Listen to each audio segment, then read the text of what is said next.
आज की कहानी है एक भिक्षु की। भिक्षु वह होता है जो सब कुछ त्याग देता है और एक चीज को अपना लक्ष्य बना लेता है। किसी व्यक्ति के भिक्षु बनने के पीछे एक बड़ी वजह होती है। कोई भी भिक्षु ऐसे ही नहीं बन जाता। उस व्यक्ति के भिक्षु बनने के पीछे भी एक बड़ी वजह थी। भिक्षु बनने से पहले उस व्यक्ति के मन ने उसे कई गलत काम करने पे मजबूर किया था। उसने कई पाप किए थे। वह व्यक्ति अपने मन के अनुसार चलने लगता है। उस व्यक्ति के मन ने उसे अपना गुलाम बना रखा था और वह अपने मन का दास था।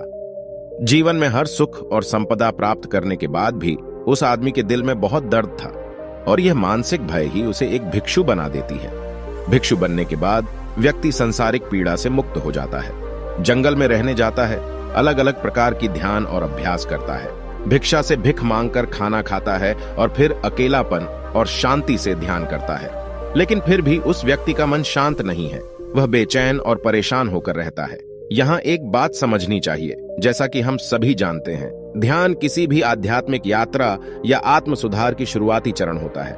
इसे शुरू किया जाता है जब आपका मन शांत हो, जब हमारा मन हमारी बात सुनता है। लेकिन उस भिक्षु का मन न तो शांत है और न ही उसकी बात सुन रहा है। उस भिक्षु के मन में एक बात बैठ गई थी कि मन को नियंत्रित करना असंभव है। लेकिन फिर एक दिन उस भिक्षु एक व्यक्ति से मिलता है जो न तो भिक्षु है और न ही एक बुद्धिमान व्यक्ति है। वह एक साधारण सा चरवाहा था जो भेड़ बकरियों को चराता था।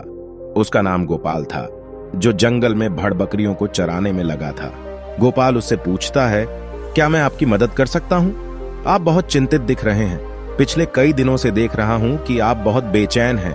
अगर आप चाहें तो मैं आपकी मदद कर सकता हूं। भिक्षु ने गोपाल की बात सुनते ही हंसते हुए कहा, भला तुम मेरी मदद कैसे कर सकते हो? तुम संसारी हो और तुम मोह माया और संसार से जुड़े हुए हो।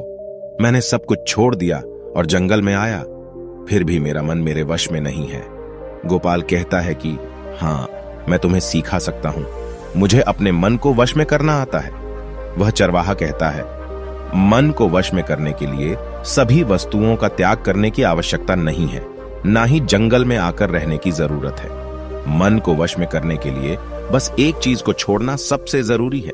वह भिक्षु उस चरवाहे से पूछता है, वह एक चीज क्या है?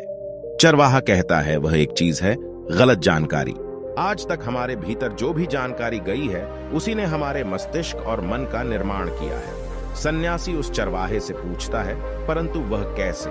वह चरवाहा समझाते हुए कहता है, मान लो तुमने आज तक अपने जीवन में सेब का फल ही नहीं खाया है, तुम्हें सेब के स्वाद के बारे में कुछ भी नहीं पता, तो क्या तुम्हारा मन कभी सेब खाने को कर सकता है?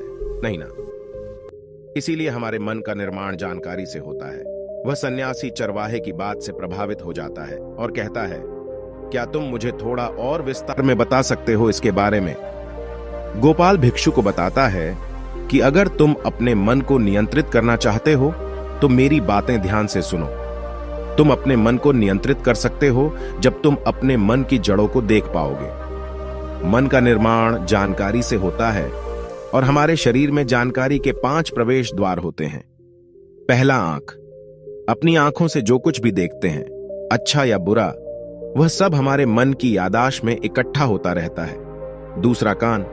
जो कुछ भी हम अपने कानों से सुनते हैं हमारे मन में वैसे ही बीज के रूप में बोया जाता है। तीसरा, जीभ। जिस भी चीज का स्वाद हम ले लेते हैं वह हमारे मन की यादाश्त में अंकित हो जाता है। चौथा है नाक। जो एक बार सूंघ लेते हैं, चाहे वह सुगंधित हो या दुर्गंधित, वह हमारे मन में दर्ज होता है। और पांचवा है स्पर्श। जिस चीज को हम एक बार छू लेते हैं, स्पर्श कर देते हैं, उसकी यादाश्त हमारे मन में कहीं ना कहीं अंकित हो जाती है।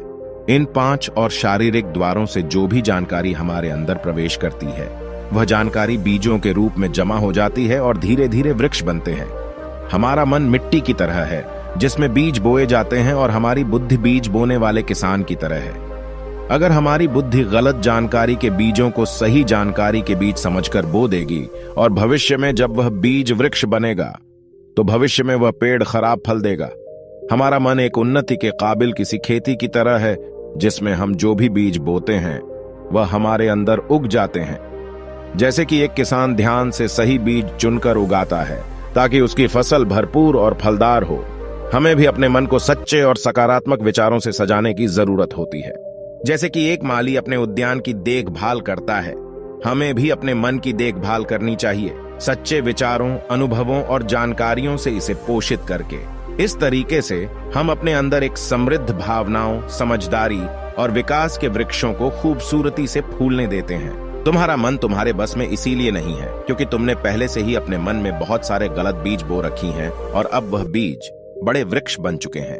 वह सन्यासी उस चरवाहे से पूछता है, अब मैं क्या करूं? क्योंकि अब तक मैंने बहुत सारे गलत बीज बो डाले हैं और मैं उन्हें उखाड़ नहीं सकता। गोपाल भिक्षु से कहता है, तुम अब तक अज्ञानता और अनजाने में गलत बीज बो रहे थे, लेकिन अब से सच्चे मन से सही बीज बोना शुरू करो। अगर अंदर हजारों गलत बीज हैं तो क्या हुआ, अब तैयार हो जाओ लाखों सही बीज उगाने के लिए। तुम्हें बस ध्यान देना होगा, यह देखना कि इन 5 द्वारों के माध्यम से तुम्हारे अंदर कौन सी जानकारी जा रही है और जो जानकारी आ रही है वह सही है या नहीं। भिक्षु पूछता है, यह कब तक करना होगा?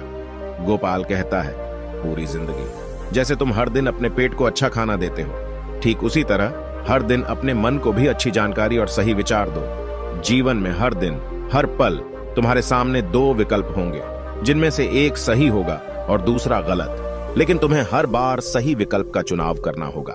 हमेशा याद रखना, सही चुनाव करने से तुम्हें अंदर दुख हो सकता है, तुम तकलीफ भी हो सकती है, लेकिन वह तकलीफ कुछ समय के लिए ही होगी। तो चाहे अंदर तुम्हारे कितना भी दर्द हो, तुम्हें हर बार सही विकल्प का चुनाव करना होगा। जितनी बार तुम सही चुनते हो, उतने ही अधिक सही बीज तुम्हारे अंदर बोए जाएंगे, और जिस दिन तुम्हारे अंदर सही बीजों की संख्या गलत बीजों की संख्या से अधिक हो जाएगी, उस दिन तुम्हारा मन तुम्हारे नियंत्रण में होगा। लेकिन उस दिन के लिए तुम्हें आज से ही अपने प्रयास को जारी रखना होगा। भिक्षु गोपाल के बातों को समझ जाता है। अगर आपको यह वीडियो पसंद आया हो तो इसे लाइक और अपने दोस्तों और परिवार के साथ भी शेयर करें। नमो बुद्धाय।